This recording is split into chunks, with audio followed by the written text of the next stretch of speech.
Kanagaraj sir, காவியால் திமுகவை வீழ்த்த முடியாது அப்படின்னு நம்ம ரொம்ப ஹிஸ்டரிக்குள்ளெல்லாம் ரொம்ப போக வேண்டாம். 2021 சட்டமன்ற தேர்தலில் கூட திமுக வேட்பாளர்களை பாஜகவினர் தோல்வியடை செஞ்சிருக்கிறாங்க. அதுவும் திமுகவுடைய மிக பிரதானமான வேட்பாளராக இருக்கக்கூடிய நாகர்கோவில் தொகுதி அங்க தோல்வியடை செஞ்சிருக்காங்க. மொடக்குறிச்சியில தோல்வியடை செஞ்சிருக்காங்க சுப்புலட்சுமி ஜெகதீஷன்.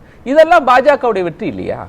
சரி, நீங்கள் இப்போ தலைப்பை விட்டு பேசணும்னா, இப்போ மத பிரச்சனையை திமுக தூண்டுகிறதா என்று தூண்டுகிறது இல்லை. நான் முதலமைச்சருடைய இதற்கு வந்துருவோம். நான் வந்துடுறேன். இல்லை சொல்கிறேன். இப்போ இந்த 4 தொகுதியிலையும் பார்த்தீங்கன்னா என்னை பொறுத்தவரையிலும் திரு கமலஹாசன் அவர்கள் கோயம்புத்தூரில் தோற்றது பார்த்தீங்கன்னா இந்த லீடிங்கில் ஜஸ்ட் 1600 ஓட்ஸ் தான்.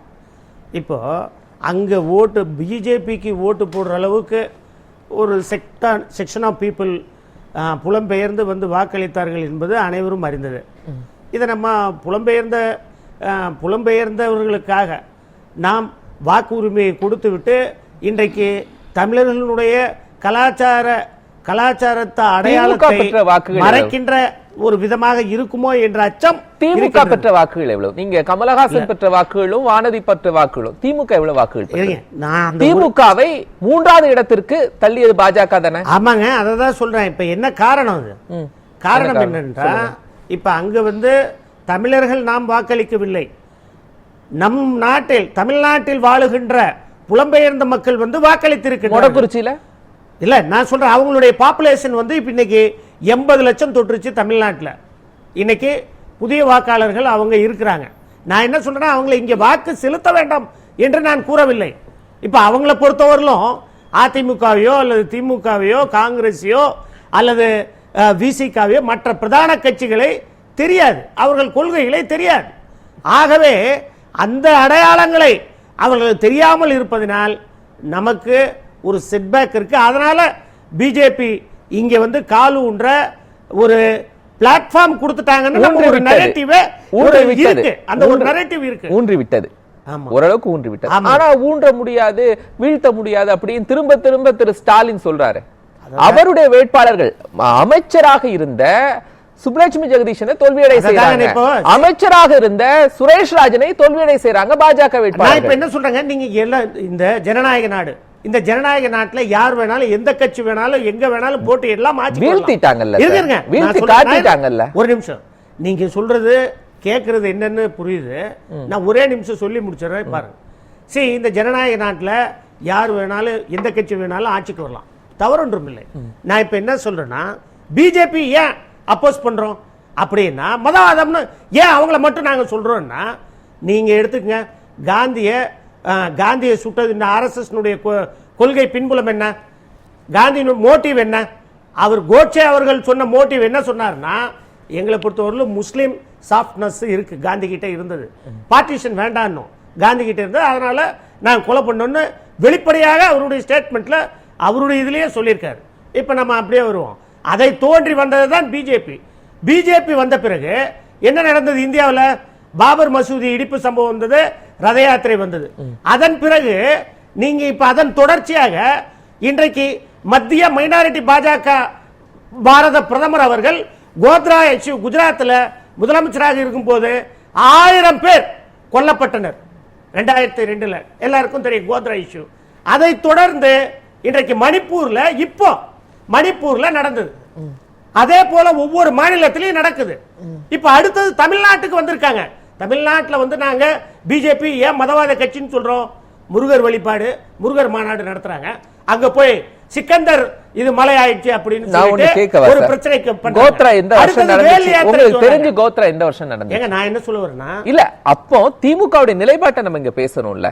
நீங்க பாபர் மசூதி இடிப்பு அப்படின்னு சொன்ன அதே 10 ஆண்டுகளுக்குள்ள திமுகவும் பாஜகவும் கூட்டணி அமைக்கிறது. நீங்க சொன்ன கோத்ரா எந்த ஆண்டு நடந்துச்சு? அப்ப பாஜகவோடு திமுக கூட்டணியில இருந்தாங்களா இல்லையா? சரி, அன்றைக்கு இருந்த சந்தர்ப்பவாத கூட்டணியை நாம அதனால தாங்க இப்ப அவங்க ஆட்சிக்கே வர முடியல. இப்போ டிஎம்கே இருங்க, ஏன் இப்ப வந்து 77 இருந்து 87 வரல ஆட்சி கட்டிலுக்கு வர முடியல சொல்லுங்க. அதே போல 87க்கு அப்புறம் இப்ப 91 இருந்து கிட்டத்தட்ட 5 முறை ஆட்சி கட்டில அதிமுக தான் இருந்தாலே தவிர திமுக வர முடியல. ஏன்னா ஒரு முறை அவங்க வந்து ஒரு தவறு செஞ்சாங்க. பிஜேபியோட கூட்டணி வச்சாங்க. கூட்டணி வச்சதின் விளைப்பாடு மக்கள் கிட்ட இருந்த நம்பிக்கையை, திராவிடத்தினுடைய சித்தாந்தத்தை எங்கேயும் மறைக்கப்பட்டு விடுமோ என்ற அச்சத்தில் மக்களுக்கு அந்த நம்பிக்கை, திராவிட சித்தாந்தத்தை காக்க வேண்டியவர்கள், காப்பாற்றப்பட வேண்டியவர்கள் எங்கு நம்மளை விட்டு சென்று விடுவார்களோ என்று அச்சப்பட்டு இன்றைக்கு மக்கள், தமிழ்நாட்டு மக்கள் அந்த அச்ச உணர்வின் காரணமாகத்தான் மாற்றுக் கட்சிக்கு வாக்களித்தனர். இன்னைக்கு நான் கேட்கிறேன், மறைந்த முன்னாள் முதல்வர் அம்மையார் ஜெயலலிதா இருந்த வரையிலும் RSS தமிழ்நாட்டில் கால் ஊன்ற முடிஞ்சதா? ஏன் ஒரு அமைச்சர்கள் பாஜகவில் அன்னைக்கு இருந்த பெரிய லீடர்ஸ் எல்லாம், வாஜ்பாய் இருந்ததிலும் சரி, LK அத்வானி இருந்தாலும் சரி, தமிழ்நாட்டில் RSS வந்து பள்ளிகளில் இன்றைக்கு வந்து ஊர்வலம் நடத்த முடியுமா, பாடம் நடத்த முடியுமா? இன்றைக்கு எல்லா பிரதான நகரங்களிலும் RSSக்கு வந்து கட்டிடங்கள் பார்த்தீங்கன்னா, நீங்க இப்போ நம்ம கட்சி அலுவலகத்தை விட பெரிய கட்சி இன்றைக்கு அலுவலகத்தை கட்டிட்டு இருக்காங்க. ஒரு நீண்ட நெடிய அரசியல் அனுபவம். RSS ஒரு சமூக இயக்கம் அப்படின்னு சொன்னது யாரு உங்களுக்கு தெரிஞ்சு? உங்களுக்கு தெரிஞ்சு யாரு? நான் சில கமெண்ட்ஸ் எல்லாம் டிஸ்கஸ் பண்ண விரும்பல. இல்ல நான் என்ன சொல்றேன், சமூக இயக்கம் RSS யாரும் தமிழ்நாட்டுக்குள்ள அனுமதிக்கலன்னு சொல்லும் போது கனகராஜ் சார் இதை பதிவு செய்யணும். நான் சொல்றேங்க, இப்ப நான் சொல்றேங்க, RSS கோட்சேவினுடைய வரலாறை படிச்சு பார்த்தோம்னா நல்லா தெரியும். RSS சித்தாந்தமே சமூக இயக்கம் சொன்னது யாருன்னு கேக்குறாரு. அந்த இயக்கமே வந்து தோன்றப்பட்டது காரணமே வந்து இந்து மதத்தை தூக்கி பிடிக்க வேண்டும், இந்தியாவை இந்து மதமாக அறிவிக்க வேண்டும். அதன் தொடர்ச்சியாகத்தான் 370 ஆட்சிகளை அப்படி இல்லைன்னு சொன்னவர் தான் சார் தமிழ்நாட்டின் முன்னாள் முதலமைச்சர் திமுக தலைவர் கருணாநிதி அவர்கள். அது சமூக இயக்கம் நீங்க சொல்றது மாதிரி எல்லாம் இல்ல, அது ஒரு சமூக இயக்கம். அப்படி திமுகவினுடைய இளைஞர் அணியினர் தான் சார் பிரச்சாரம் செய்தாங்க தமிழ்நாட்டில். நான் என்ன சொல்றேன்னா, RSS என்பது சமூக இயக்கம்னு சொல்லிட்டு சமூகத்துல, சமுதாயத்துல அவங்க ஒரு ஒரு கட்டுக்கதையை, ஃபால்ஸ் நரேட்டிவ் செட் பண்ணி விடுறாங்க. எப்படி RSS செட் பண்ணி விடுறாங்க எப்படின்னா, நான் சொல்றேன், இப்ப அவங்க என்ன பண்றாங்கன்னா, இப்ப அவங்க என்ன பண்றாங்கன்னா, விநாயகர் சதுர்த்தி வந்தாலோ அல்லது முருகர் மாநாடு வந்தாலோ அவங்க என்ன பண்றாங்க, அந்த யாத்திரையில ஊடுருவி விடுறாங்க. உடனே ஐஸ் ஹவுஸ் பக்கம் ஊர்வலம் வந்தா கல்லடிக்கிறது, செருப்படிக்கிறது, மசூதியை பார்த்து, சர்ச்சை பார்த்து இடிக்கிறது, புல்டோசர் வச்சு இடிச்சது எல்லாம் நம்ம பார்த்துட்டு தான் இருக்கோம் யூபியில் என்ன நடக்குதுன்னு. அவங்களுடைய இது நோக்கம் என்ன? ஆட்சி அதிகாரத்தில் அமர வேண்டும். அதான் இதுதான் அவங்களுடைய மத்திய மைனாரிட்டி பாஜகவினுடைய கொள்கை. எங்கேயாவது மற்ற சமுதாய மக்கள் அனைத்து மதத்தினரும் வாழ வேண்டும் என்று சொல்லியிருக்கின்றார்களா? இல்லை, அவர்கள் கோட்பாடு அது கிடையாது. முஸ்லிம் வேண்டாம், கிறிஸ்டியன் வேண்டாம், சொன்னாங்களா, இந்து மட்டும் தான் வேணும் அப்படின்னு சொல்லிட்டு அதுல இந்துக்களுக்கு அப்படின்னு எங்கேயாவது ஒரு இடத்துல பதிவு செய்யப்பட்டிருக்கா சொல்லுங்க. ஏங்க இன்னைக்கு நமது ஜனாதிபதி அவர்களை நீங்க சொன்ன வார்த்தைகள் நீங்க சொன்ன வார்த்தைகள் எங்காவது ஒரு இடத்துல பதிவு செய்யப்பட்டிருக்கான்னு நீங்க சொல்லுங்க. பதிவு என்னங்க? இது காங்கிரஸ் பதிவா? நீங்க வெளிப்படையா சொல்றது புத்தகம். நீங்க இருங்க, ஏங்க இந்த புத்தகத்துல எழுதி இருக்குது, எல்லா புக்லயும் இருக்கு, அதுல பதிவு பண்ண அதுலயும் இருக்கு. அது மட்டும் இல்ல ஏங்க, இப்ப ஜனாதிபதியா இருக்கிறவங்கள ராமர் கோயில்ல இனாகரேஷன் அப்ப கூப்பிடல, என்ன அதுக்கு என்ன அர்த்தம்? என்ன அர்த்தம் அதுக்கு? நான் கேட்கிறேன், ஜனாதிபதி அவர்களை பாராளுமன்ற வளாகத்தை திறப்பு விழா கட்டிடத்திற்கு அழைக்கவில்லை. ஏன் அழைக்கவில்லை? மத்திய மைனாரிட்டி பாஜக பாரத பிரதமர் ஏன் அழைக்கவில்லை? சந்தேகம் எங்களுக்கு. ஏன் இத பத்தி சொல்ல முடியாதா எங்களுக்கு? ஏன்? இதுதாங்க மதவாதம் பண்றது. மதவாதம் நாங்க பிஜேபி கட்சி மதவாத கட்சின்னு சொல்றோம்னா அவங்க இந்துன்னு சொல்லுவாங்க, இந்துக்குள்ளாரே ஒரு பாகுபாடு வரும். இன்னைக்கு வரலாம் சிதம்பரம் தில்லை நடராஜர் கோயில்ல அனைவருக்கும் சமமாக அந்த நடைமேடை ஏறி இன்றைக்கு நடராஜரை தரிசிக்க முடியுமா? யார் ஆட்சி செய்றாங்க? நான் கேஸ் போட்டு அதுல ஜீவோ போட்டு அதுக்கப்புறம் கோர்ட்டுக்கு அப்புறம் தான் அது ஒரே ஒரு நிமிஷம்.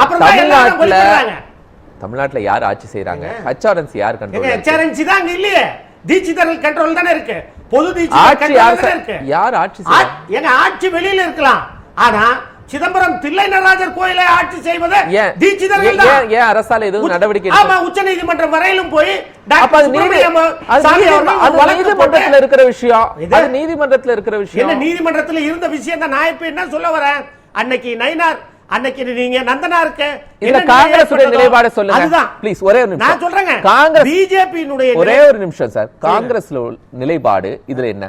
இதுல ஆமாங்க, பிஜேபி மதவாத கட்சி. அதான் இல்ல, காங்கிரஸ் நீங்க நிலைப்பாடு. சிதம்பரம் கோவில் தீட்சிதர் சொன்னீங்கல்ல, காங்கிரஸ் நிலைப்பாடு காங்கிரஸ் நிலைப்பாடு அதாவது தில்லை நடராஜரை தரிசிக்க அனைத்து ஜாதியை சேர்ந்தவர்களையும் நீங்கள் கனகசபையின் மீது ஏறி இறைவனை தரிசிக்க வர வேண்டும், அவருக்கு அனுமதி கொடுக்க வேண்டும்.